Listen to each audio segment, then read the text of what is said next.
Welcome to the KOMO Sports End Zone podcast with KOMO Sports Director Niko Tamurian and Najee Moye.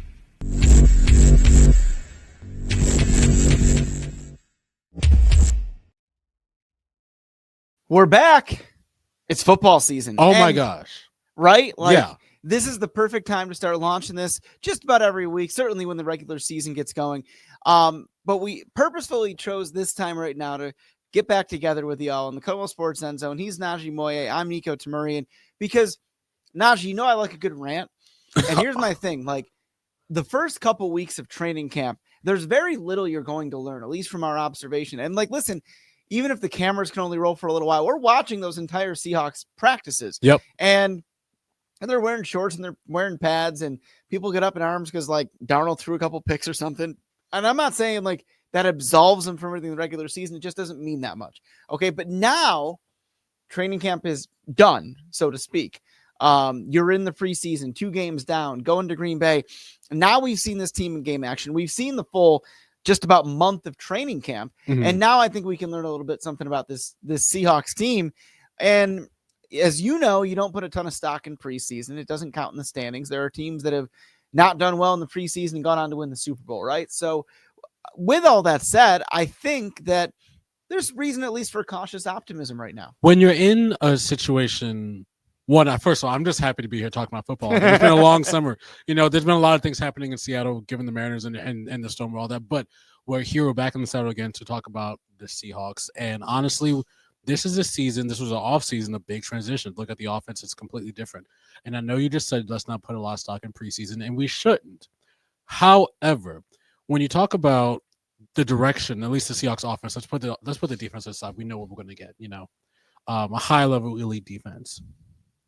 When you look at the offense coming from where it looked last year, we're getting almost a night and day look, even as far as scheme and playbooks. It's been 2 preseason games. And the number one thing, what is the number one thing you notice with the offense? Because I just noticed, just even going off of the Friday night game in Kansas City or in Seattle against Kansas City, we have a running game. Yeah. And I think that's my first takeaway. It's not just the running game. Obviously that goes hand in hand with the line play, as you know, but it's not just the run game and line play. It's the scheme. Yeah. There's a lot of things schematically that I really like. And listen, they're not exactly pulling back the curtain in preseason action. No. But a lot of what we saw against the Chiefs, especially, is what we've been watching at the parts of training camp where they're working on things that you can take stock in. Exactly, yeah. And so what I like about it is that there's just a lot of layers to it. There's the best way to describe this Seahawks offense. It's not reinventing the wheel, but it's making stuff that may appear basic, or I don't want to say basic. That's not the fair word. Things that we've seen in the past, right? But it's impossible to know that that's coming because Clint Kubiak, has a lot of different things that can come out of formation. It's true, right? It's true. And so, listen, Geno Smith didn't need to be throwing the ball 50 times last year. No. Sam Darnold certainly will not be this year. No. We're going to see the run game. You're going to run. You got to run and stop the run, but you're also going to see Darnold get moving out of the pocket. Yeah. And I think there's a lot of different things, but I think that's my big takeaway is everything that folks saw that they liked about this Seahawks offense against the Chiefs are things that we've been seeing at training camp. They're going to be staying to that identity. And there's certainly a lot we haven't seen yet. I mean, the Milroe play, the third down conversion, when he comes in, and the Darnold's behind him. You think that's all they're going to do with Miller? Of no, course not. Yeah. And it's kind of odd. I kind of struck me as odd thinking of Jaden Milroe, thinking he has a 92 speed in Madden. I know it's Madden, but he's a very fast guy. And the first thing we see him is he's just doing basically a tush push without the push. Sure. So which is fine, but just know that you're going to get some crazy looks from Kubiak though. The reason why I bring up the run game immediately is that one criticism that a lot of people had about the Seahawks last year. One, Geno Smith threw a lot, and he threw a lot of interceptions. He was getting sacked a lot. What we're seeing in the run game, we're having games where Kenneth Walker or Zach Charbonnet would maybe run for 10 times, 15 times total. Yeah, the whole game for a total of 50 yards. The Seahawks on Friday night used about 3 or 4 or 5 different running backs, and they all were averaging over 8 yards a carry. Mm-hmm. Yeah. You know what I'm saying? And especially considering that we used a first round pick for Gray's Abel, who is a gigantic human, and I think he's going to be a pillar of that offensive line for years to come. I know it's preseason. and I'm hyping them up. But I'm saying that there's a lot to be excited for because, you said we're not reinventing the wheel. We're not, but let's just say the wheel, given the run game, was not used a lot last year. And now we're using the wheel. It's like they had two-wheel. It's like they're driving a two-wheel drive car. Now they got all-wheel drive. Yeah, now they got all-wheel drive. Yeah, now they got all-wheel drive. Another thing to point out, and you bring up Gray Zabel, I think it's really important to note that the offensive line loves this new scheme. Yeah, linemen don't want to sit there and try to hold their block for 10 seconds while Gino they want to push. They want to push. They want to win that block, and we've seen a lot of that. So that's a big takeaway. In addition to that on the line, I think you have to look at certainly Gray Zabel, but remember his college teammate Jalen Sundell has been playing center, and I would be surprised at this point if he wasn't the starting center. They're playing next to each other, and there's a chemistry, there's a symmetry, there's something about trying to get 5 guys who all weigh over 300 pounds to be in perfect sync, like synchronized swimming or something like that. It's tough, but when you've got 2 guys that played together about 4 or 5 years, that says something. Right. Your bookends. On the tackle spots are Abe Lucas and Charles Cross. Cross should be back by week 1. Suddenly this offensive line that has been so maligned in recent years, if it can stay healthy, has become a strength of this team. And there's one more thing that you never would have thought heading into this, but seeing how Clint Kubiak is using the spot is going to be a big deal as the fullback. Yeah. In that first preseason game with the Raiders, George Halani had that big touchdown run. He's looked excellent, by the way. He has carved himself a spot on this roster, for sure, practice squad or the main roster at this point. But boy, oh boy, Robbie Oates, the rookie from Alabama, they used a draft pick on him. A lot of people were like, why are you using draft pick? Well, that's why. They knew their guy. They wanted him. Great block. He actually caught Darnold's first pass in preseason action. Yep. Little spot out to the left side. And it's a guy that can do a lot of things. It's not a sexy position, say what you will. I mean, say what you will. Say what you will. But Robbie Oates is just a dude out there, man. Like he can make the big blocks that could stop a sack, that can, as we saw with Halani, spring your running back free. And the best part about it is that he's not there as just like, well, they're going to run the ball because Oates is in there. No, he is a really good pass catcher and can make you pay at that 13-yarder in the win over Kansas City. So he keeps defenses honest. I think what we're also going to see because of this new scheme and how the quarterbacks may end up being shuffled in and out, and how the quarterback Sam Darnold is going to be moved in and out of the rotate or of the pocket. We're going to see Sam Darnold not having as much pressure on him as any Seahawks quarterback as he maybe in the past couple of years. And that's huge. Especially, I mean, I don't want to say that, like, when you look at, and I'm saying this as a Giants fan, historically, the number one thing we're thinking about is quarterback because of the change, But as a team who has a new quarterback, the Seahawks are, the first thing that we talked about today was the run game and the offensive line. And I bet Sam Darnold's loving that. Yeah, and I think that everybody has said that Darnold, the reason he was so good in Minnesota last year was for the first time in his career, he actually was protected. Right. The Jets didn't do it. The Panthers, whoever else you want to throw out there. Right. Although other roles were more in a backup sense. So it's imperative. Yeah. Or otherwise it's going to get ugly quick. And, but again, we're talking about this line. We're really at this point, right guard. Certainly center hasn't been decided. Olu is a great player too. I'm just so impressed with Jalen Sundell.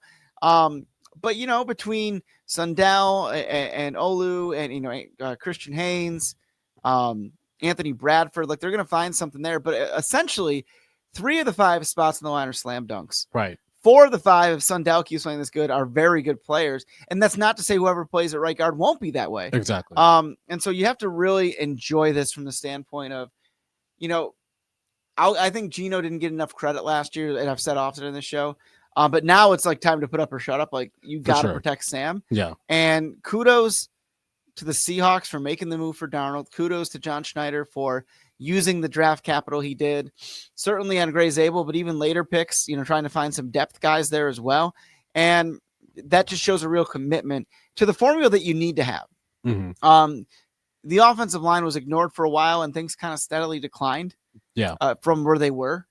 And I think that the commitment they showed and the specific guys that are stepping up right now should bode well. Now, listen, if San Francisco sacks him like 6 times, we're having a different conversation. See, but this is the thing. Based on what we know now, right? Yeah, this is the thing that happens in preseason. We get all kind of jacked up. Well, I'm jacked up. I'm just happy to be talking football again. Honestly, really quick. I know you mentioned a couple guys that are a couple draft picks. Yeah.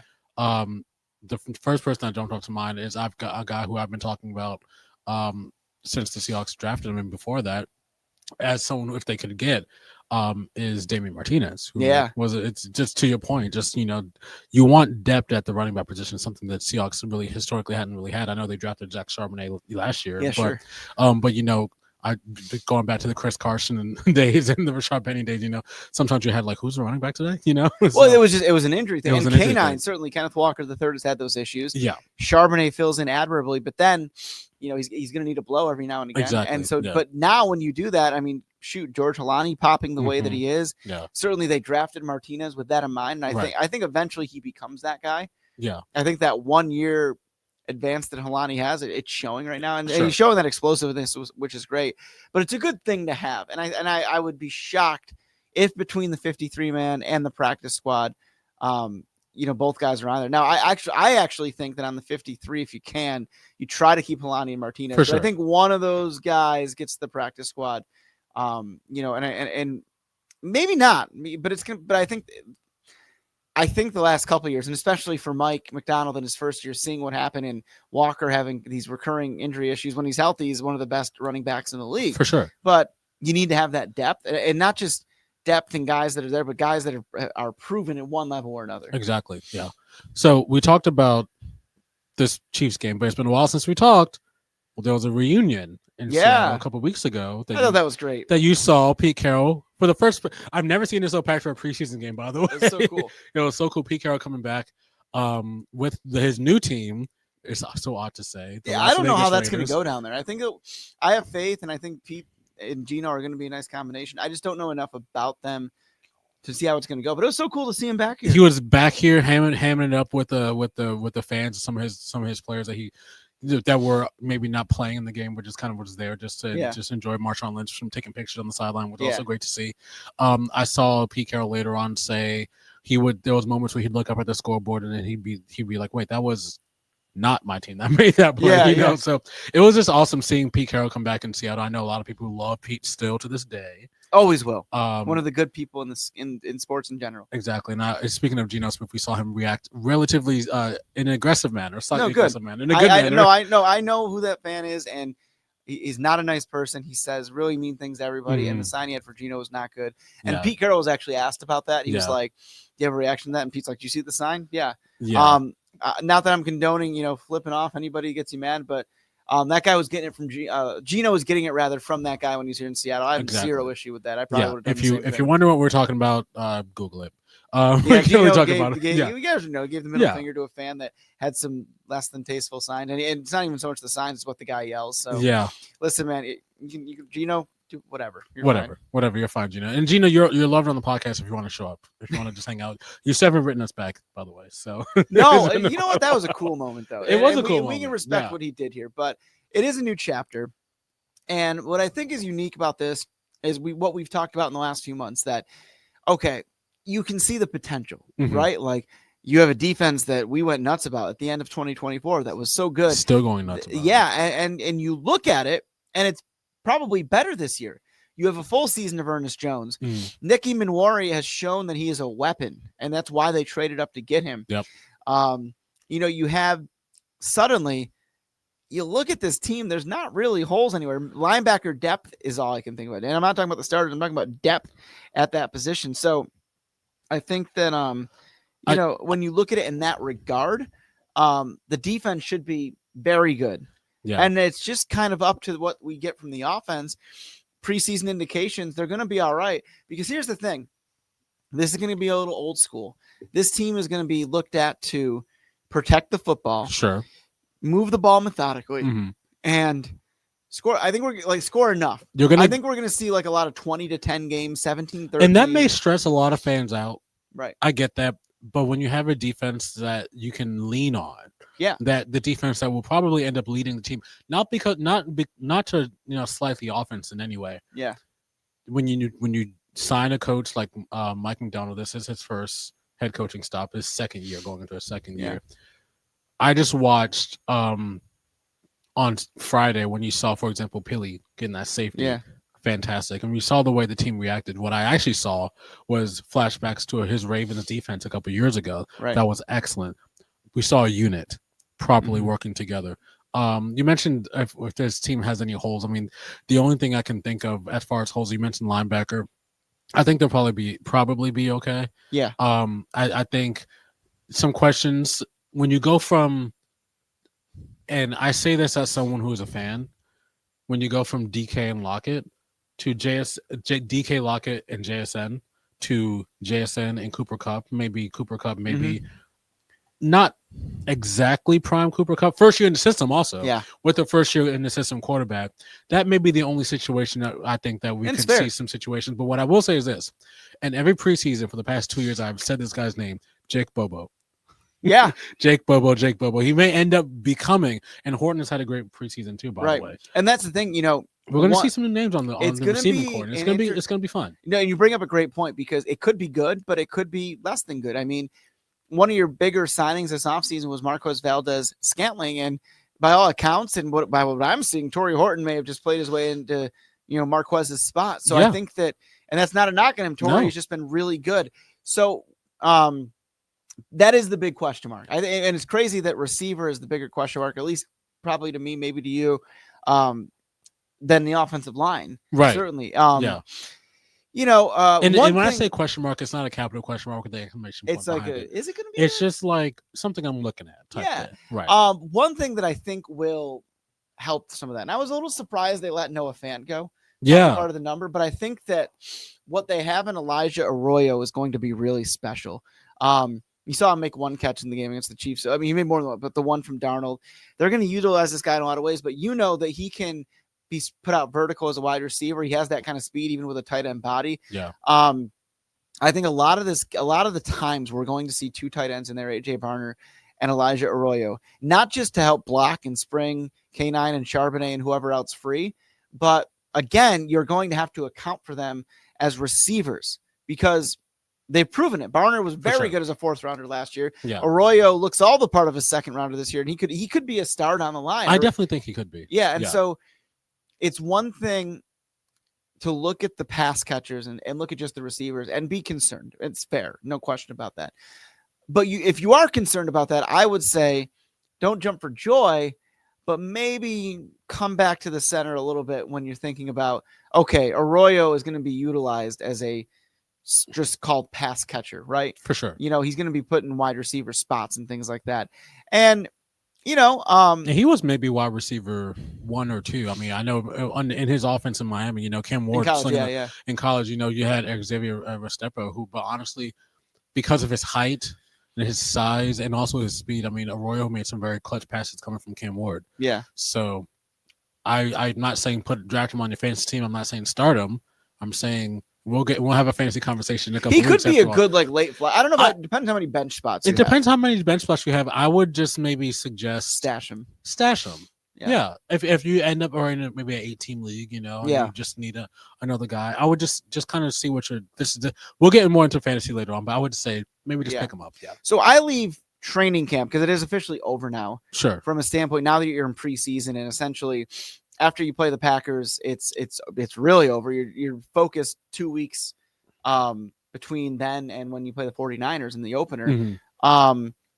I think that you leave training camp feeling probably better than you did when it started. Yeah. I feel like some questions, while they can't be answered in the preseason and training camp, have maybe had enough light shed on them that you can feel better. Yeah.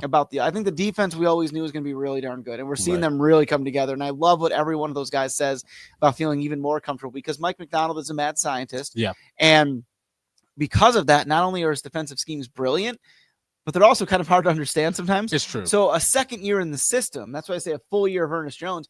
But even, the mainstays, I'll throw names out there, Reek Willen, Julian Love, Leonard, Big Cat Williams. Those guys are even more comfortable. A second year Byron Murphy, too. So, think about the leap he'll make. Exactly. So you have to feel good about it in that regard. But again, I also think that it's the defense is fine, but I think the offense as well, you feel a little bit better about. Now, like we said, the receiver, a concern.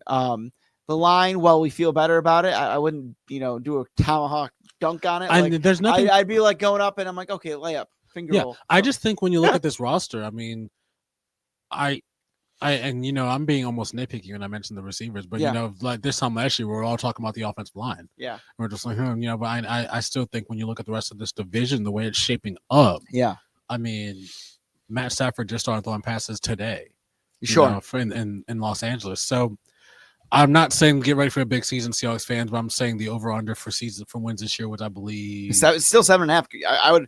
I've said for months, pump that over, and I still would. Yeah, I still go to your local sports book, and casino and hotel. Yeah, and then we'll break down week by week wins and losses as we get later on, but closer to the season. But Niko, we have now only one preseason game left on Saturday night in Green Bay. What do you think? I mean, a lot of teams maybe use this last preseason game as a dress rehearsal. Maybe you play your starters a half. Maybe you play your starters a quarter. Definitely more so than you have been lately, because I mean, you do have that week in between. But I mean, this is the last preseason game, and then they're going to start to matter when you get in the first week of September. So, what are you expecting from the Seahawks? Well, I think what's unique about it is that it's the joint practice in Green Bay. Yeah. So the Seahawks will be traveling and are traveling, and I think that it'll be interesting to see how that's done. Like, are you going to play your starters more in the joint practice, or are you going to play them more in the game? Yeah. Are you going to flip that around?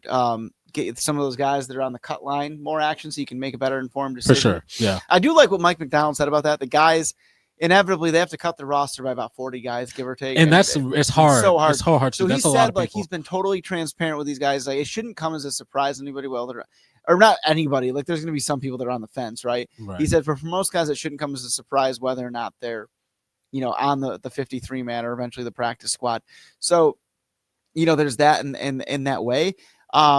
I'll say this, that I think you're going to see certainly a good amount of the starters, a good amount of that. Like maybe, I don't know, about a half, probably a half, but maybe a little bit less.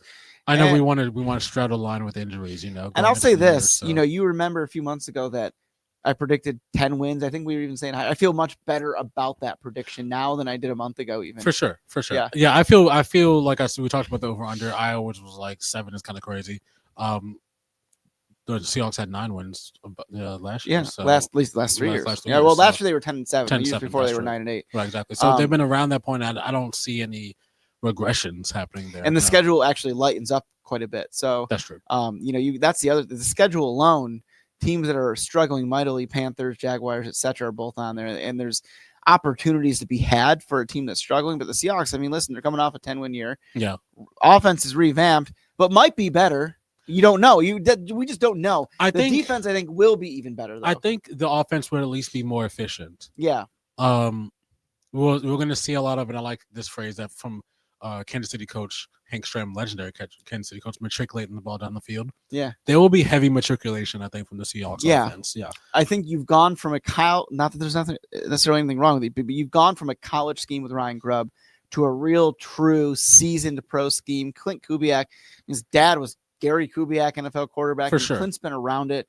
He knows the game. Him and Mike McDonald are self-proclaimed football nerds, and that's that's a compliment to them. Yeah. And I'm really excited to see. I mean, they just love talking football. Like, it's so funny. You go to Mike McDonald and you ask him about talking football, and he just lights up. Like, yeah. In his first interview he did with me anyway, and it wasn't the first one he did overall, but he was like, I was asking him what his hidden talent was. He's like, I'm really good at Madden. Like, I'm sure he is. Yeah, like, you almost picture him like, I guess since he became a head coach, it's been difficult to play. Obviously, he's a father now too, but it's like you almost picture him looking at the formations, not like doing ask coach defense. No, he's not. He's like, I'm not asking the coach, and I'm audibling every play. Just that kind of look. The first question I'd ask Mike McDonald is, what's his bench press? Oh yeah, big dude. Yeah, he's huge. Yeah, I should ask him that one day. Yeah, but I feel good about this team. Yeah. I feel much better than I did a month ago. And I think the defense is going to be, while certainly not Legion of Boom era, that's just on a different stratosphere. I think it's going to be a very good defense. I think it's in the home stretch after the bye week when Ernest got a time to get acclimated and stuff. They were top 5. I think they could be there the full season. I think they could be a top 5 defense all season. I think that if you do that, The offense just has to manage, matriculate, not make mistakes, negotiate the don't give ball up down the the field. football, Exactly. Yes. and just get enough points that you can win a football game 21-16 or 24-17 or something like that. Yeah. No, I think the future is bright. I agree. I think so too. Just don't come at us, Cardinals fans, in August, or it is August, November if we're wrong. But no, y'all can come at us because November, I think the Seahawks will have more time. Cardinals fans, with y'all sitting in third. Why are they catching strays? Third I'm in not the sure. ba- I did that. That was unnecessary on my part. But hey, listen, we're no. so glad to be back. We'll wrap up the preseason. We'll make our season predictions coming up in a couple of weeks because again, we're in the home stretch here. Yep. And of course, once the season starts, we'll always do rapid reactions for you after games, and of course, our weekly previews. We'll have guests from around the country that cover those teams come on with us, and that was always fun. Yeah, that was really fun last year. Getting all those guys from places like Buffalo and DC. Yeah, it was almost like a reunion with all already Nico's lined friends, up with honestly. Jaguars and Panthers. That's why they came to mind for me earlier. I'm excited, Yeah. And also this year, well, coming up in this week, I know probably in your group chat you're having text messages about fantasy football. You're getting when should the draft be? How much should the draft be? How many teams? You're locking that down. We will guide you through the Seahawks fantasy angle. Yeah. We got your back. We do. We got your back. We have a league that I am trying not to collapse in this year like I did last year. Sure. I'm speaking that into existence now. Niko is also trying to dominate the league this year too. So terrible. No. He's much better than I am. We got your back, fantasy-wise. Yeah. We got your back from the beginning of the season, through the season, at the end of the season, through playoffs. Yeah, and because maybe that becomes a segment in our weekly show. Yeah. Guys who you guys should draft. We have new guys on offense, so now the conversation changes all completely. Absolutely. So yeah. Well, yeah. So this was a lot of fun. We're Yeah. back at it. Football's back. Yes, football's back. Let's go. For Najee, I'm Niko. We'll see you next time. Bye.